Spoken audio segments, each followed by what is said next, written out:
Hello everyone, welcome back to the channel. In this video, I'll show you how to record your screen on an HP laptop running Windows 11. Let's get started. First, open the Start menu. Type Snipping Tool. Open the application. At the top of the window, click the video icon to switch from Screenshot mode to Screen Recording mode. Then click New in the upper left corner. Now choose the area of the screen that you want to record. You can drag the selection around any part of the screen.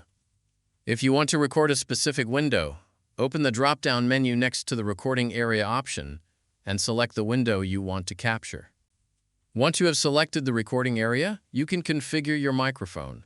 Click the drop-down arrow next to the microphone option. If you want to record your voice, select the microphone you want to use from the list. Make sure the microphone is enabled before starting the recording. When everything is ready, click the Start button. After a short countdown, Snipping Tool will begin recording your screen. When you are finished, click the Stop button. Your screen recording will then be saved to your computer. To locate your saved videos, click the three dots in Snipping Tool. Select Open Screen Recordings folder.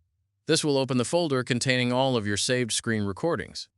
From there, you can play, move, rename, or edit the video. And that's all there is to it. You now know how to record your screen and microphone on an HP laptop with Windows 11.